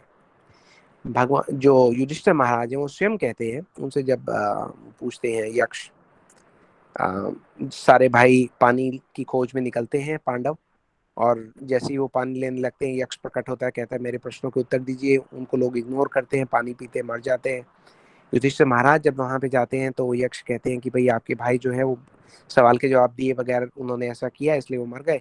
अगर आप मेरे सवालों का जवाब दोगे तो ये फिर से जीवित हो जाएंगे। तो वहाँ पे बहुत सुंदर प्रश्न उत्तर हैं, किसी दिन समय होगा तो हम उनको डिस्कस करेंगे। आज के लिए एक जो प्रश्न वो वहाँ पे पूछते हैं वो ये है कि इस पूरे जगत की सबसे विचित्र चीज क्या है महाराज युधिष्ठिर, बताइए। अब वो पूछ भी किससे रहे हैं? महाराज युधिष्ठिर से पूछ रहे हैं, जिन्होंने अपने जीवन में कभी कुछ गलत नहीं कहा, कभी कोई अधार्मिक वस्तु नहीं की, जो कहा धर्म संगत कहा। इसका मतलब वो जो बोलेंगे वो पत्थर पे खींची हुई लकीर के बराबर है। इसीलिए प्रश्न किया गया है महाराज युधिष्ठिर से। महाराज युधिष्ठिर क्या कहते हैं? वो ये कहते हैं हानि हानि भूतानि गच्छन्ति आयमालयम शेषाणि स्थावरम इच्छन्ति इदं मम आश्चर्यं परम। वो ये कहते हैं कि देखिए आनी आनी भूतानी, एक एक करके हर वो व्यक्ति जो एक शरीर में आया था उस शरीर को छोड़कर वो चला जाता है। इसका मतलब मृत्यु जो है वो हर किसी के भाग्य में है, हर कोई मृत्यु को प्राप्त अवश्य होता है। और वो ये कहते हैं कि आने वाला व्यक्ति जो है वो उस मृत्यु को देखता भी है कि हमारे आसपास सब लोगों की मृत्यु हो रही है, लेकिन फिर भी हम ये भूल जाते हैं कि हमारी भी मृत्यु होनी है। हम दूसरों की मृत्यु पर दुखी तो ऐसे होते हैं कि जैसे हमारी नहीं होनी। तो वो ये कहते हैं कि और जो बाकी लोग बच जाते हैं, शेषाणी स्थावरे थी, उनकी अपनी प्लानिंग चल रही है कि भाई चलो कल सुबह का अलार्म लगा दिया जाए, कल ब्रेकफास्ट में क्या होगा, लंच में क्या होगा, ऑफिस में कब जाएंगे, ये करेंगे वो करेंगे। बोले ये लोग ऐसे विचरण कर रहे हैं संसार में जैसे इनको मृत्यु आएगी ही नहीं। मृत्यु को देखते हुए भी मृत्यु को नकार रहा है जो समाज का मनुष्य। बोले इससे विचित्र वस्तु नहीं है दुनिया में।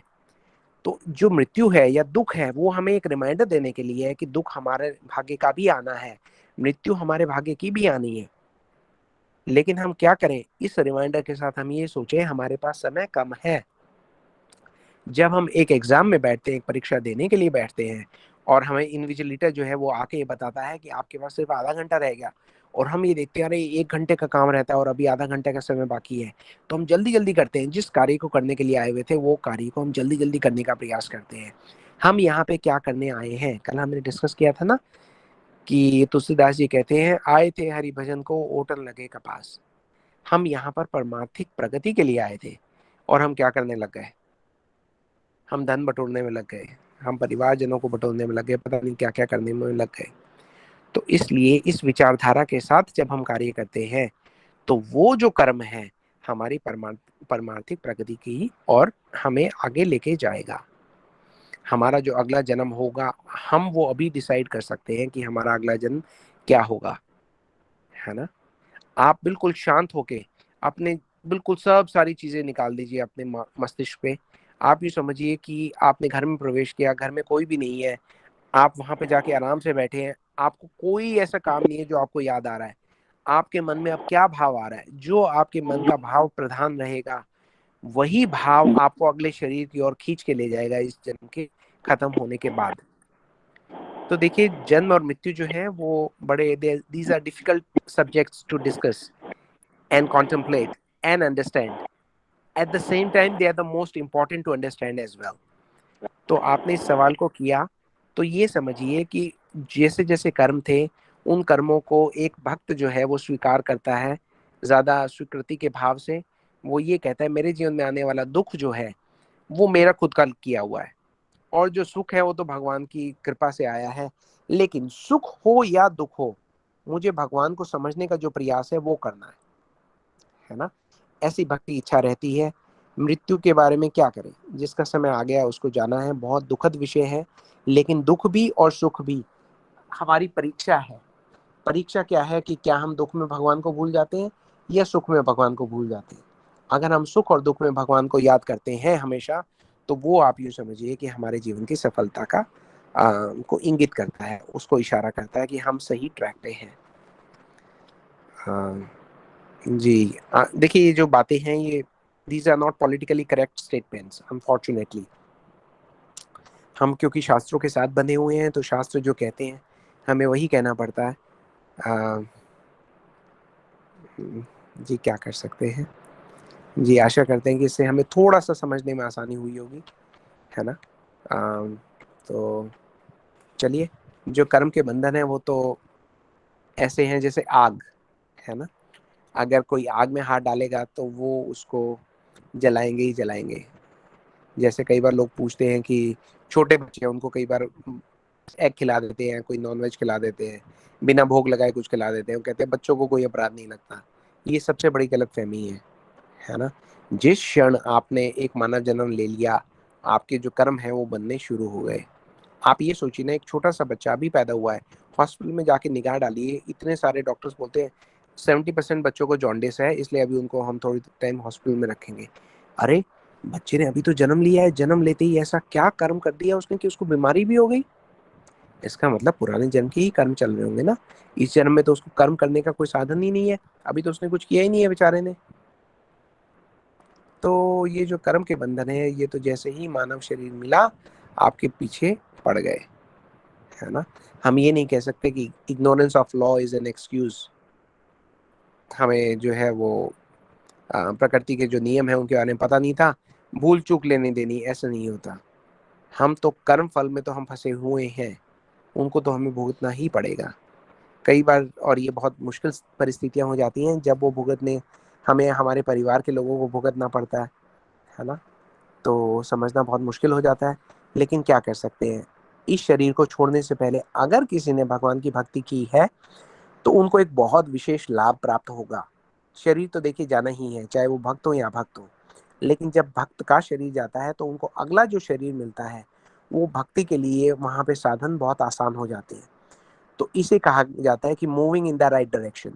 लेकिन अगर भक्ति का अवसर नहीं मिला और भक्ति का अवसर मिले बगैर शरीर छूट गया, उसे दुर्भाग्यपूर्ण माना जाएगा, है ना जी। तो ऐसा मानने से हमें समझ में आएगा कि भक्ति ही हमारे पास एकमात्र साधन है भगवान की ओर कदम बढ़ाने का जी। और किसी का कुछ और प्रश्न? प्रभु जी मैं कुछ कह दूं? मैं कहना चाह रही हूँ कि ये जो दुख आता है ना, वो हमारे को ज्ञान और वैराग्य दे जाता है, क्योंकि इंसान विवश हो जाता है सोचने को कि ये दुख क्यों पड़ा, हमारा पिछला कर्म था, क्या है ऐसा। तो ज्ञान और वैराग्य का उदय भी मेरे को लगता है ये दुख से और जो हमारे पर आता है उससे ज्यादा हो जाता है हमें। जी, वो इस बात पे डिपेंड करता है कि आपकी सुकृति कितनी है। कई बार दुख आने पर ऐसे भी लोग देखे हैं हमने जो भगवान से दूर हो जाते हैं, ऐसे भी लोग देखे हैं जो भगवान के करीब आ जाते हैं। तो बहुत चीज़ों पे निर्भर करता है। एक चीज़ जो आप अपनी ओर से कर सकते हैं वो ये है सत्संग, साधु संग, भक्तों का संग रखिए अपने आसपास। भक्तों का संग रखने से बहुत बहुत बहुत लाभ होता है, उससे आपको सही मार्गदर्शन मिलता रहता है। क्योंकि इस जगत में जैसे ही हम आए there is always a risk कि हम रास्ते से भटक सकते हैं। तो अगर आपके पास साधु संग होगा, भक्तों का संग होगा, तो उससे आपको बहुत बहुत लाभ होगा, है ना। तो हम देखते हैं कि कितनी जगह, हर जगह आपको गाइड आपको कौन कर रहा है इस बात पे बहुत बहुत निर्भर करता है ना। जब युद्ध क्रीड़ा का आयोजन किया गया शकुनी के द्वारा, कौरवों के द्वारा, तो तो दुर्योधन ने कहा कि मेरी ओर से जो पासे हैं वो शकुनी ने फेंकने हैं। तो धृतराष्ट्र को चाहिए था कि वो उस वक्त ये कहते कि मेरी ओर से पासे जो है वो भगवान कृष्ण फेंकेंगे, लेकिन वो उन्होंने नहीं किया, है ना, स्वयं पर भरोसा किया, तो हार गए। हमें भी यही करना है कि हमारे जीवन में जो भी निर्णय होगा वो निर्णय भगवान करेंगे। उसके लिए हमें एक भक्ति का लेवल चाहिए, भक्ति का लेवल के साथ हमें भक्तों का संग चाहिए। एक दूसरे को देखकर हम सीख सकते हैं, हमें प्रेरणा मिलती है आगे बढ़ने की, भक्ति में आगे आगे जाने की, वो बहुत आवश्यक है। जब वो होता है तो एक सही भावना के साथ हम अपने जीवन में आने वाले हालातों को समझने का प्रयास करते हैं जी। तो धन्यवाद दीदी, आपने बहुत अच्छा पॉइंट उठाया था। हरे कृष्ण।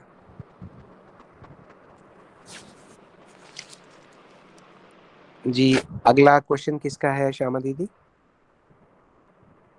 प्रभु जी भावना दीदी, भावना तेरा दीजिए ना। जी, हरे कृष्णा भावना दीदी, आपका स्वागत है।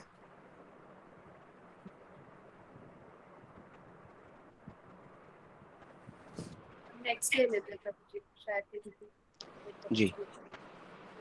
मनीषा दीदी। मेरे 2 क्वेश्चन हैं। पहला तो ये कि हमें ये कैसे पता चलेगा कि हम अगला जन्म किस रूप में लेंगे? जी, चलिए आपका और पहला प्रश्न पहले करते हैं। जी।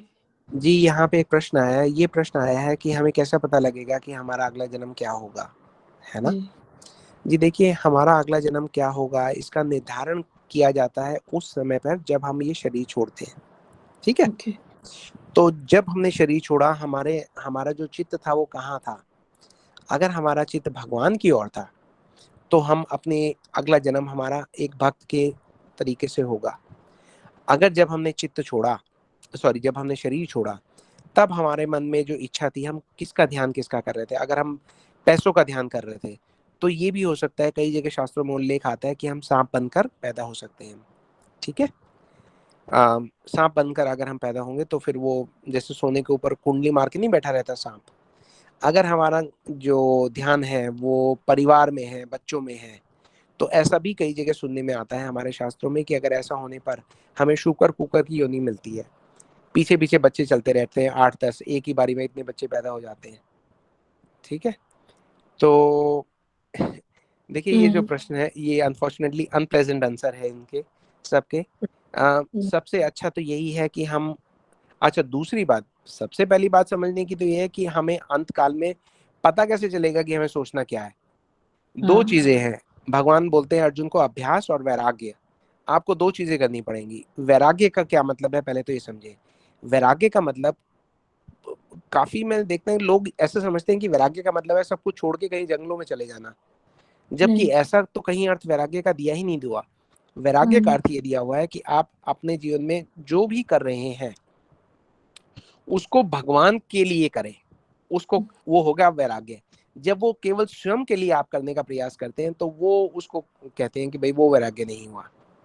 जब आपका और अपने परिवार को भी आप भगवान की भक्ति में लगाएं, ठीक है, स्वयं की इंद्रिय तृप्ति की भावना ना रख के ठाकुर जी की सेवा की भावना को प्रधान रखना, उसी को वैराग्य कहा गया है। दूसरा, और दूसरे पे हम थोड़ा ज्यादा जोर देंगे, वो है अभ्यास। अभ्यास का मतलब प्रैक्टिस प्रैक्टिस प्रैक्टिस। आप जो प्रैक्टिस करते रहोगे, ऐसा हो नहीं सकता कि आपने कभी भगवान का नाम ना लिया हो और अंत समय में आपका भगवान का नाम जो है वो आपके मुख पे आ जाए। भगवान ये कहते हैं मैं ये होने नहीं दूंगा, क्योंकि वो तो चीटिंग हो जाएगी ना। एक बार एक व्यक्ति था, उनकी जो धर्म पत्नी थी वो बहुत भगवान की भक्त थी, और वो बोलती रहती थी अपने पति को कि तुम सारा टाइम बिजनेस में पैसे में गुम रहते हो, भगवान का नाम लिया करो। तो उनके घर में एक बार गुरुजी आए हुए थे उनके, तो महिला ने शिकायत की कि देखो महाराज, ये जो मेरे पति हैं तो भगवान का नाम बिल्कुल नहीं लेते। तो उन्होंने, जो पति थे, उन्होंने कहा देखो महाराज, मैं तो अपने धंधे में इतना बिजी रहता हूँ, बिजनेस में मुझे तो टाइम नहीं मिलता, आप मुझे कुछ शॉर्ट उपाय ऐसा बताओ जिससे मुझे ज्यादा भगवान का नाम भी ना लेना पड़े और फल भी पूरा मिल जाए। तो गुरुजी बोले एक काम करो, तुम केवल अपने जीवन में सिर्फ 2 घंटे भगवान का नाम लेना। बोले अच्छा? बोले हाँ। बोले उससे तुम्हें सब फल मिल जाएगा। बोले ठीक। बोले वो 2 घंटे कौन से? बोले जब तुम मरने वाले हो ना, उसके 2 घंटे पहले शुरू कर देना। तो बोले लेकिन मुझे पता कैसे लगेगा कि मैं कब मरने वाला हूँ? तो गुरुजी हंसने लग गए। बोले एक यही तो चीज है जो जीव को बताई नहीं भगवान ने। बोले जानबूझ के नहीं बताई, क्योंकि इतना चालाक जीव है, उसको ये पता लग जाए कि वो कब मरने वाला है ना। तो इसीलिए कल की क्लास में भी हमने बोला था कि जैसे ही एक आत्मा एक शरीर में प्रवेश करती है, जन्म लेती है, काल का जो तीर है वो अपनी कमान छोड़ देता है, लेकिन वो तीर अदृश्य है, हमें पता नहीं कब कहाँ आ रहा है ना। भगवान जो टेस्ट लेते हैं वो अनाउंस करके नहीं लेते, एकदम से लेते हैं। तो मृत्यु हमारा एग्जाम है, मृत्यु के समय पता लगेगा कि हमने क्या किया क्या नहीं किया। बड़े बड़े भक्त जो है संसार से ऐसे ही अचानक मृत्यु में चले जाते हैं। तो जो भगवान के जो सुंदर भक्त होते हैं, उनके जाने से पता लगता है कि हाँ ये भक्त थे। हमारे गुरुजी किस तिथि पे जाएंगे ये सालों के पहले उन्होंने बता दिया था कि कौन सी वाली तिथि पे मैं इस संसार से पलायन करूंगा, बताइए। तो ये वो होते हैं जो अपनी इच्छा से जाते हैं। ऐसे बहुत सारी चीजें हैं। तो देखिए हमारे पास तो एक ही रास्ता है कि भक्ति करें, इतनी करें कि हम जब भी मुंह खोलें तो भगवान का नाम हमारे मुख से निकलना शुरू हो जाए। कुलिया ग्राम के लोग जो हैं वो चैतन्य महाप्रभु के पास जाते थे। जब पहली बार गए, उनको बड़ा विरह हो रहा था कि चैतन्य महाप्रभु चले गए हैं पुरी। तो उन्होंने ये कहा कि हम क्या करें, हमें निर्देश दीजिए। चैतन्य महाप्रभु ने कहा वैष्णव सेवा। उन्होंने कहा वैष्णव के? उन्होंने कहा जो एक बार भगवान का नाम ले वो वैष्णव। तो वो चले गए। उन्होंने लोग ढूंढने शुरू किए जो एक बार भी भगवान का नाम लेते थे, उनको बड़ा आदर सम्मान सत्कार देना शुरू किया। अब अगले साल वो दोबारा आए, उन्होंने पूछा कि निर्देश आया वैष्णव सेवा। उन्होंने पूछा वैष्णव के? कौन है वैष्णव? तो इस बार महाप्रभु ने कहा जो सब समय भगवान का नाम ले वो वैष्णव। तो वो चले गए। उन्होंने देखा कि जिनका उन्होंने आदर सम्मान किया था, उनको एनकरेज किया था भगवान का नाम लेने पे, वो और ज्यादा भगवान का नाम ले रहे हैं। तो उन्होंने उनका जाके और ज्यादा आदर सत्कार किया। दोबारा आए तो उन्होंने कहा निर्देश वैष्णव सेवा। वैष्णव के? कौन है वैष्णव? तो महाप्रभु ने कहा कि वो वैष्णव है जिसको जो देखे उसका नाम भी लो तो आपको भगवान का ध्यान आ जाए, भगवान का नाम लेना शुरू कर दे, है ना। तो हमें कोशिश करनी चाहिए कि हमारा स्तर क्या है। शुरू में पहली बार वैष्णव के मतलब भगवान का नाम लेने वाला व्यक्ति वैष्णव। और दूसरा क्या, जो हर वक्त कोशिश करे कि भगवान का नाम का जो है जाप वो करता रहे। और तीसरा क्या कोशिश, कि जब लोग आपसे मिलें तो आपको देखकर उनको भगवान की याद आ जाए, भगवान का नाम का जाप लेना शुरू कर दे, है ना। तो जी। जब ये होता है तब भगवान ये कहते हैं कि भाई अंत काले च माम स्मरणं मुक्ता कलेवरम यह प्रयाति समद्भावमाति नास्ति अत्र संशया। वो ये कहते हैं कि जब अंत काल में जो मुझे याद करते हुए इस कलेवर को छोड़ता है, इस शरीर को त्यागता है, तो मेरी तरफ आता है, नास्ति अत्र संशया। भगवान गारंटी दे रहे हैं, है ना, साइन करके उन्होंने गारंटी डाल दी, बोले कि इसमें कोई संशय नहीं है। लेकिन हमारा जो जीवन है, खासकर भौतिक जीवन, और जिस प्रकार से बहुत सारे ऐसे वृतांत आते हैं हमारे शास्त्रों में जहाँ यमराज जी कहते हैं, और कलयुग में तो ये ऐसा बहुत प्रचलन है, वो ये कहते हैं कि हम किसी का भी विश्वास रख लेंगे लेकिन भगवान के वचनों का किसी मतलब जो विश्वास है वो सबसे कम है। बोले ऐसा कारण क्यों है? कली महाराज मुस्कुराते हैं, वो ये कहते हैं जब मैंने परीक्षित महाराज को कहा था कि कली युगे दोषे निधि राजन अस्ति एक महत गुणा, तो बोले कि उसमें ये कहा था कि भाई भगवान का नाम लेने से ही भक्ति की प्राप्ति हो सकती है, लेकिन मैं आपको भगवान का नाम लेने दूंगा तब ना। लोग कितनी भी बड़ी बड़ी बात कर लेंगे लेकिन भगवान का नाम लेना जो है वो उनके लिए दुष्कर है, मुश्किल है। क्यों? वो यही टॉपिक है जो आज हम डिस्कस कर रहे हैं कि हमारे कर्म ऐसे थे कि भगवान का नाम इतना सरल होते हुए, सहज होते हुए भी हम नहीं लेंगे, नहीं ले पा रहे जी। हम बहुत सारी चीजें करेंगे लेकिन ये नहीं करेंगे। तो तभी तो कहा हुआ है कर्म प्रधान है, जैसे कर्म किए थे उसके हिसाब से होगा। तो हमारा अगला जन्म क्या होगा डिपेंड करता है कि हम क्या बनना चाहते हैं। भगवान ने बता दिया है कि आपके हाथ में है ना, लेकिन फिर भी हम सोचेंगे चलो फिर मृत्यु के टाइम देखेंगे, याद दिला देना। लेकिन मृत्यु कब आ रही है ये नहीं बताया। जी, थैंक यू। आपका दूसरा प्रश्न। दूसरा प्रश्न ये है कि मैं ना दुख से बहुत डरती हूँ, किसी को भी दुखी देखती हूँ ना तो मैं बहुत परेशान हो जाती हूँ, पता नहीं मेरा क्या होगा। जी बहुत इन अच्छी बात फ्यूचर है। देखिए ये भक्त का एक गुण होता है कि वो दूसरों के दुख से बहुत दुखी हो जाता है। ये वैष्णवों का जो हृदय होता है वो बहुत सरल होता है और वो दूसरों का दुख नहीं देख सकता। और ऐसा व्यक्ति जो दुख से दुखी हो जाए वो भगवान की ओर जाने के लिए एलिजिबल है। दुख जो है वो एक आप ये समझिए क्वालिफिकेशन है जिसके थ्रू आप भगवान की ओर मुड़ सकते हैं। ऐसे लोग जो ये कहते हैं नहीं हम दुख को सुख में बदल देंगे, ऐसी ऐसी भावना रखते हैं, वो भगवान की तरफ मुड़ते कम है ना। सुनने में बड़ा अच्छा लगता है, हाई स्पिरिट वाले लोग होते हैं, सब सारी चीजें हैं, बहुत अच्छी बात है। लेकिन एक प्रैक्टिकली स्पीकिंग, एक रियलिस्टिकली स्पीकिंग जो है वो उनको ये समझना ही पड़ेगा। एक एटीट्यूड तो अच्छा है लेकिन जन्म मृत्यु, लाभ और हानि, यश और अपयश, ये हम लेकर पैदा होते हैं। हम एक नेचर के साथ ही पैदा होते हैं, एक स्वभाव लेकर ही पैदा होते हैं। हमें मानव जन्म मिलने का लाभ तो तब है जब हम उस स्वभाव को मोड़कर भगवान की सेवा की ओर ले जाएं। अगर हमने वो स्वयं का स्वभाव चेंज करना हमारा सबसे पहली विजय है कि अगर हमने अपनी नेचर को चेंज कर दिया। नेचर को चेंज कैसे करेंगे? आदत से, हैबिट से। The moment we start cultivating these habits, our nature will start change. इसका मतलब हमने पूरा बहुत बड़ी एक विजय ले ली। समझ गए जी? ये बहुत बड़ा टॉपिक है आज के लिए, बस मतलब थोड़ा थोड़ा आप समझ ही गए हैं। श्योर थैंक यू, अगर थैंक यू सो मच। हमें अपनी हैबिट्स को चेंज करना है, जैसे हमने अपनी हैबिट्स को चेंज करना शुरू कर दिया तो समझिए हमने अपनी नेचर को भी चेंज करना शुरू कर दिया। हम बहुत बहुत आगे जा सकते हैं भक्ति में, छोटी छोटी आदतों को चेंज करके, अपनी स्वभाव को चेंज करके और अपने संग को चेंज करके। जी बहुत बहुत वृद्धि हो सकती है। Thank you. अच्छा दीदी, थैंक यू।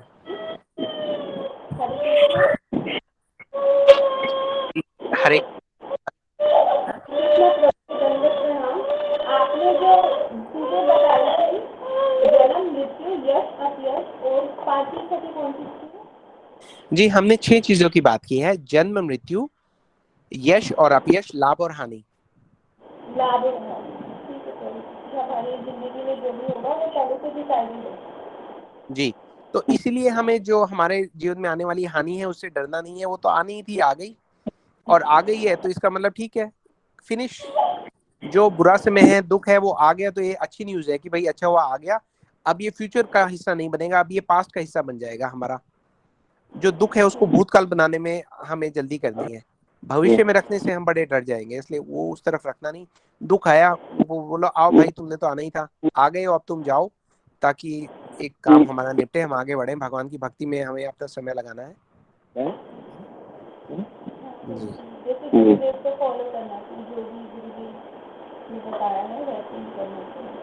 जी जी जबकि एक बात मैं पूछती हूँ, जैसे हमारी लाइफ में जो दुख आते हैं वो हमारे पिछले जन्मों के कारण ही है ना, ये तो फिक्स है। जी देखिए, इस जन्म में हमारे साथ जो भी हो रहा है वो पिछले जन्मों के कर्मों के कारण ही हो रहा है। मतलब हमने कुछ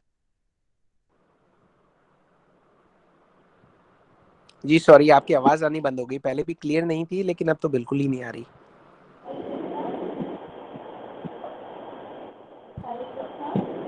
जी आपकी आवाज बहुत दूर से आ रही है, आप फोन के थोड़ा पास आके बोलेंगे तो क्लियर हो जाएगा। हरे कृष्णा प्रभु जी। जी हरे कृष्ण जी। हाँ प्रभु जी, जो भी मतलब हो रहा है वो फिक्स है, वो होना ही है, क्योंकि हमने ऐसे किया था। जी तुलसीदास जी कहते हैं, प्रारब्ध पहले रचा पाछे रचा शरीर, है ना। जी तो ये तो होना ही है, लेकिन इस प्रकार से हो रहा है कि व्यक्ति को लगता है अरे डेली नया नया हो रहा है। कर्मों की जो गति है उसको किस लिए बोला गया, बहुत कॉम्प्लेक्स है, समझना बहुत मुश्किल है ना। जी तो एक्चुअली प्रभु बस जी ये भी बोलते हैं, जैसे अब हमने गुरुदेव से दीक्षा ले ली, जी मेरे भी गुरुदेव श्री नारायण महाराज जी हैं, तो जी जैसे ओ गुरुदेव दंडवत बोलते प्रणाम हैं दीदी। दीक्षा काले शिष्य के आत्मसमर्पण, और हमारी लाइफ में जो भी कुछ होता है वो मतलब कृष्णा इसलिए कर रहे हैं ताकि हम भक्ति में आगे बढ़ सकें। एक जी ये भी है जी कि मतलब कुछ भी थोड़ा बहुत दुख प्राप्त होता है क्योंकि 100%। हमारे अंदर वो चाहते हैं हम जी चेंज हो जाएं, जैसे भी आपने बताया अपने नेचर को चेंज कर लो। जी देखिए, जब हम किसी परंपरागत बोनाफाइड गुरु से दीक्षा हमें मिलता है, इतना सौभाग्य हमें मिलता है, तो फिर तो बहुत सारी चीजें चेंज हो ही जाती हैं। लेकिन एक बड़ा प्रश्न मेरे जैसे व्यक्ति के लिए है, आपके लिए नहीं, मेरे लिए है, वो ये है कि हमने गुरु जी से दीक्षा तो ले ली, गुरु में तो कोई शक नहीं है, जहाँ जितने भी प्रश्न चिन्ह लगे हुए हैं वो शिष्य पे लगे हुए हैं कि क्या हम शिष्य बनने योग्य हैं। बात तो ये है कि हमें नहीं शिष्य तो बनना है, तो अगर हम शिष्य बनते हैं तब हम एक्सपेक्ट करते हैं कि कुछ चेंज आएगा। मेरे जैसे व्यक्ति के साथ प्रॉब्लम ये है कि शिष्य नहीं बन पाता, तो जब शिष्य नहीं बना तो फिर क्या, कैसे जीवन में बदलाव कैसे आएगा, है ना। जी तो आपने सही कहा। बदलाव तो आता है जब गुरुदेव से दीक्षा ले लेते हैं ना, तब बदलाव तो आता है, क्योंकि जी आप सोचो ना कि हम एक्चुअली आपको याद है आप हमारे घर आए थे होटल में, मैं वही बोल रही हूँ।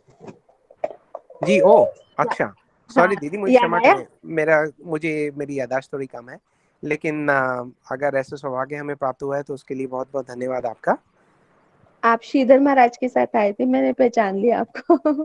जी अच्छा अच्छा है अच्छा। ना। जी हाँ तो प्रभु जी ऐसे है फिर कि कुछ तो जो चेंजेस हैं वो भक्ति के लाने के लिए भी हमारे साथ होता है, तो आप मतलब जैसे हम लोग उसको सुख और दुख में ज्यादा ना डूब के ना हमें गुरुदेव को फॉलो करना चाहिए, जैसे गुरुदेव ने बताया 16 माला नियम है, बल्कि ज्यादा भी करनी चाहिए और शास्त्रों का अध्ययन करना चाहिए, जी जो भी जी चैतन्य महाप्रभु ने हमें जी बताया है। देखिए, आपने तो बहुत हाँ बड़ी बात एसोसिएशन। बोली है कि अगर गुरुजी से दीक्षा ले ली, गुरुजी के अपने जीवन के इतने सारे एग्जाम्पल हैं, फिर हमारी जो जो जिम्मेदारी है वो गुरुजी की है ना।